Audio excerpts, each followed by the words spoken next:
World building is the process of constructing an imaginary world or setting sometimes associated with a fictional universe. Wikipedia. When you think of good world building in anime, you think of something like One Piece. A grand adventure with sights you've never seen before, cultures and customs waiting to be explored, and secrets of ancient times around every corner. Or maybe Mushoku Tensei. A rich world with so much lore you can feel it come to life in front of you as you set in for a journey you won't soon forget. Or even Made in Abyss. A gripping mystery of a world that lies below our own. A dangerous world that holds all our desires if only you are willing to sink to the bottom. Or my past video. Okay. These are incredible series when it comes to world building. They take you to a fully realized world that you know nothing about, grips you, and never lets you go. It's an escape into the unknown. What if I told you that good world building isn't just an escape, but also an exploration of ideas and livelihoods that media rarely pays attention to, and that exploration can be done right here in our own world?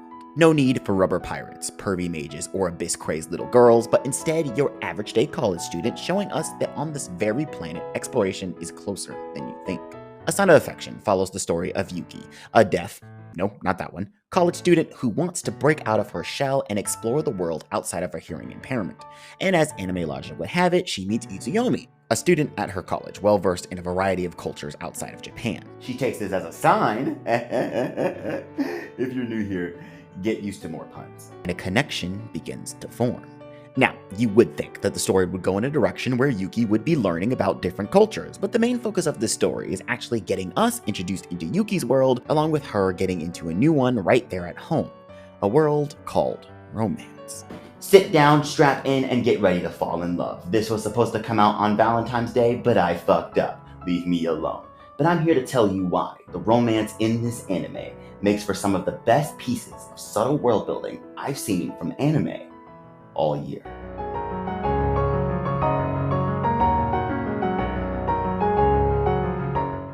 It was just your average morning. Hello, world! And I had a free day, so I went to take a stroll outside and saw every couple imaginable. Nice. So I went back inside to watch some romance anime to fill the void, and A Sign of Affection popped up. Now, wait a minute, I'm pretty sure I've heard this name somewhere before. Hold on, let me call a friend.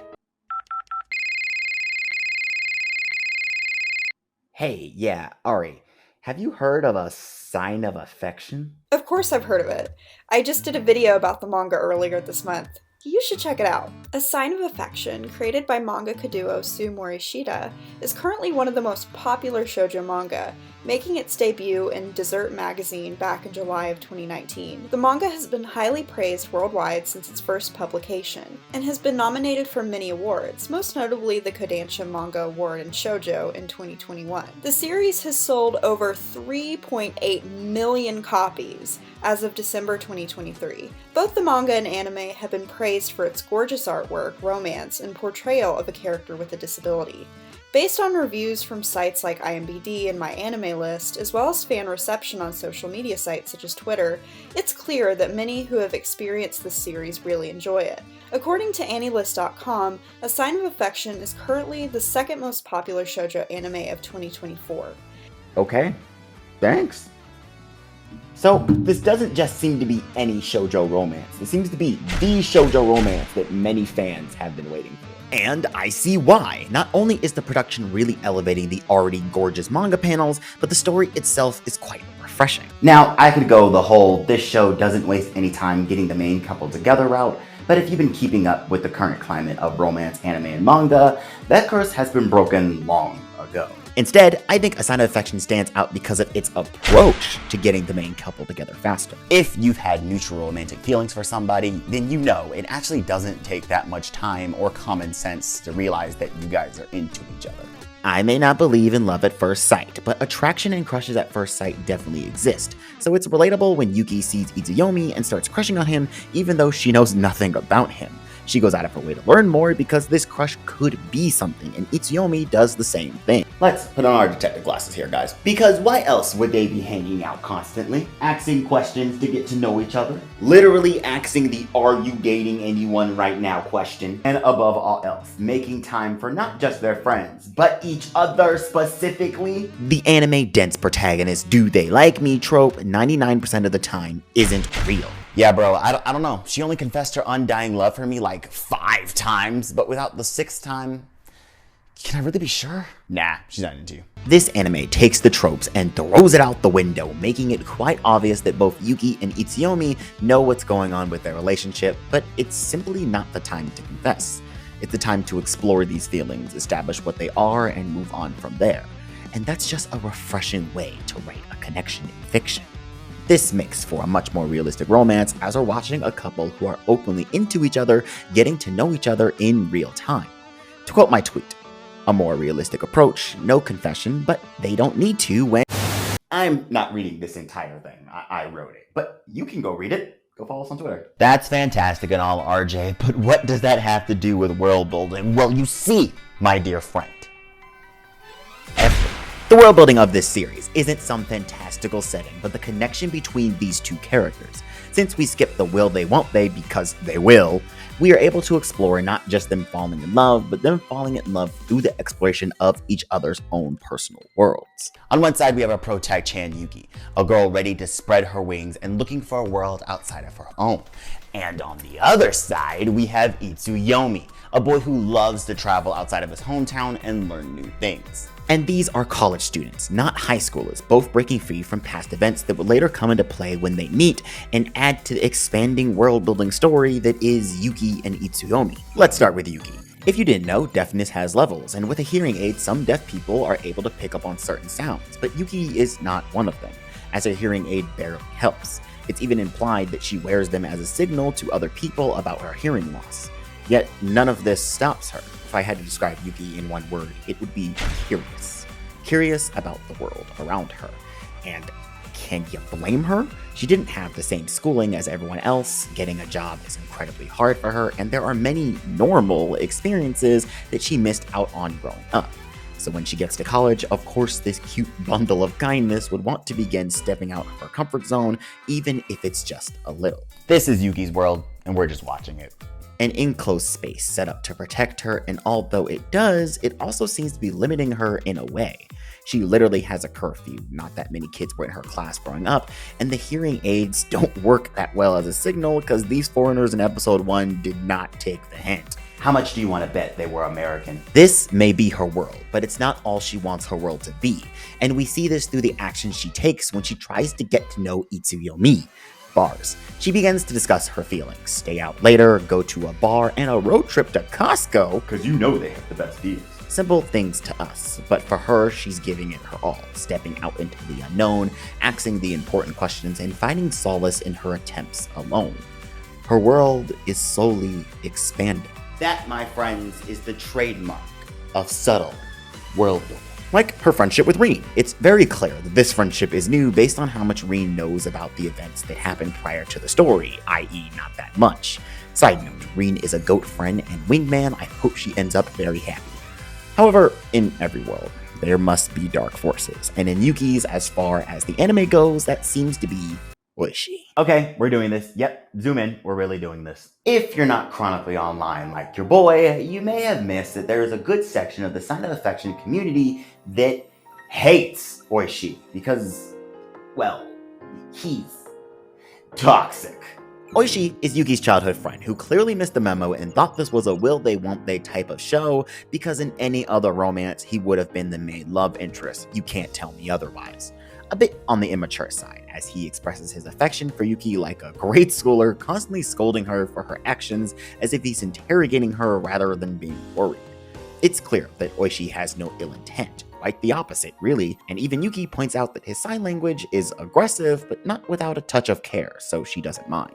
But Oshi's character is rather interesting, as he doesn't want Yuki's world to expand due to his fear of someone taking advantage of her deafness and his own jealousy. A decision not for him to make, but that won't stop him from speaking his mind. This is a toxic yet understandable mindset because he cares for Yuki, but this is not the way to go about it. Another example of this series' subtle world building because this dynamic isn't even new outside of the show. I went to Twitter, a reliable source of information as we all know, and I asked if the Oshi hate was that deep because there was clearly character development in his future, and I did get a thought-provoking response that helped me look at it in a new light. Twitter user Anna Banana states, "It is that deep, I think. And yes, the point of his character is to show an example of ableism that hearing folks do not often consider. I hope he learns not to be like this, but for now, he is a very realistic example of condescending harm that the deaf/HOH community experience. I understand breaking this down to the jealous friend trope only, but a sign of affection is touching upon something personal. Very common to see a stronger negative reaction to chars like Oshi versus some world domination maniac villain, because more of us have actually been hurt by people like him." When you put it like that, yeah, I kind of get it. Fiction can hit home sometimes. Because when you enter Yuki's world of the hearing impairment, of course you'll get people trying to hold her back. And character development or not, that is a part of Oshi's character. But on a personal level, just like Iomi, I can't bring myself to hate Oshi, because the story does highlight his actions as wrong and not from a place of hatred. So I can't join the Oshi hate club, because he's simply someone who needs and is learning from his mistakes. But enough about that. Let's move on to the Riz Lord himself, Itsuyomi. Itsuyomi is a prime example of the male fantasy shoujo dream boy, but it works because he's not doing anything over the top. He's simply being caring. You know, believable shit any other guy could do. I love how his actions come from a place of straightforwardness, curiosity, and of course him not knowing any boundaries of any kind, which seems to work in his favor when it comes to Yuki. Girls want to be with him, guys want to be him, and other guys want to be with him too. I saw a little hate for this character because he's a shoujo dream boy, but a lot of other anime characters do the exact same thing. A character can be a fantasy and a well-written character at the same time. My point is, I wasn't complaining about Mommy Yor, I'm not complaining about Daddy Itsuyomi. Man's clearly got it like that, and I respect it. But you have to ask yourself, what did your partner do for you this month? Because Itsuyomi learned a whole language for Yuki. Jokes aside, it's the introduction into Itsuyomi's world that serves as the inciting incident to the story, because this is where the drama comes in. I live for this shit. As I mentioned earlier, Itsuyomi is a traveler, sharing a similar curiosity as Yuki, but way more active. The dude loves to learn, but you see, Itsuyomi is already part of a love triangle. Yeah, this man had his own romance anime going on, and he said, "Deuces, I'm gonna go be with Yuki." And I won't get too much into the details because of spoiler, but the introduction into Itsuyomi's situation just gives you that lived-in feeling you get from other great world-building shows. The people in Itsuyomi's life have already connected, bonds have already been formed, and you get that feeling from how they talk to each other. The familiarity of their dialogue gives the audience a sense of familiarity with the characters, making them a lot easier to read and thus connect to. A writing technique that shows like Wotakoi have perfected, but that's for another video. Let me know if you want a Wotakoi video in the comments below, because I'm currently binging the manga. This isn't a story that starts with episode 1. It's a story that drops its audience off at episode 1, because this is where the two worlds I spent all this time discussing collide. And that collision shakes the foundation of every single character we meet afterwards. Now this is how you use world-building tactics to write drama. A sign, there goes that pun again, of good writing. But I appreciate a sign of affection for actually sharing the screen time a good amount.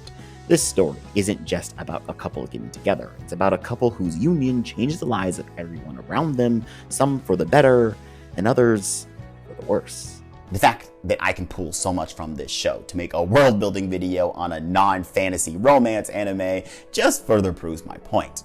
On top of that, if world building isn't your selling point, the series still does a good job characterizing its cast, setting up tension and drama. Those flashbacks will hit you in the feels, and of course, that heartwarming feeling from watching a genuine connection. Is this my favorite case of world building? No. That's the other world building video you should definitely go watch after this one. And to be honest, it's not even my favorite case of world building in romance. That spot is reserved for Yuki. Another time. Maybe. But in a season of leveling up, funny street brawls, monster food, exorcists, witches, robots, and slavery, Clicking on A Sign of Affection every Saturday was such a palate cleanser, and I really felt like entering Yuki's world was worth the discussion. A Sign of Affection is the best new anime of winter 2024. What do you guys think? What are you watching this season? Do you like A Sign of Affection? Let me know in the comments below. Thank you to our Patreons, and if you liked the video, then make sure to subscribe, like, share, you know the drill. Also, follow us on socials and Twitch, because we stream. As always, my friends, thank you so much for watching. I'm RJ Lane, and this has been On the Rise.